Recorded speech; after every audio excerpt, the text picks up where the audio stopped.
And to some other deal happening in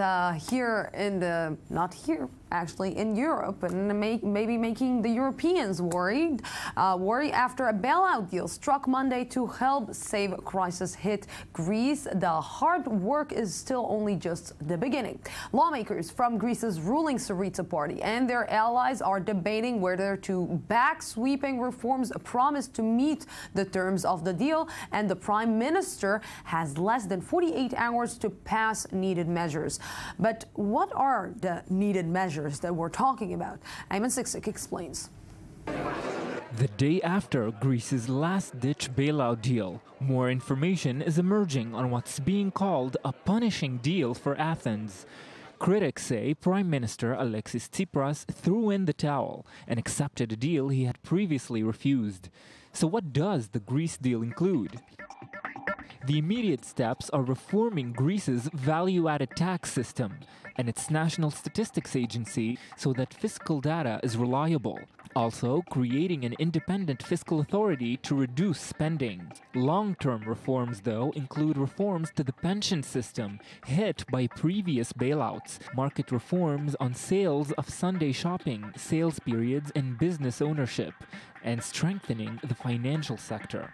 These reforms also include privatization, one of the most contentious issues in the settlement. 50 billion euro of assets for privatization will be put in a fund in Athens under European supervision.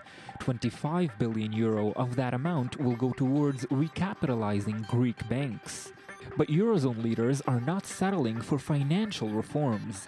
One troublesome demand in the bailout deal has to do with appointments to the Greek government. Eurozone leaders demand that Greece depoliticize the administration under EU monitoring, a step critics say is designed to remove Syriza officials from their positions. The same trend is also apparent in reforms to the law system in Greece. Eurozone leaders want a reversal of laws by the Syriza government that counter earlier bailout arrangements. So why was all this worth it for Tsipras? The answer is in the numbers. The official bailout size will likely range between 82 and 86 billion euro. Finance ministers will consider urgent financing needs to meet debt payments of 7 billion euro by July 20th. To sweeten the deal, Eurozone ministers will consider longer grace and payment periods, but haircuts and write-offs of debt are ruled out. And what if Greece ends up in hot water again? The European Commission is ready to lend Greece 35 billion euro until 2020 to boost jobs and growth. And the additional aid will be necessary.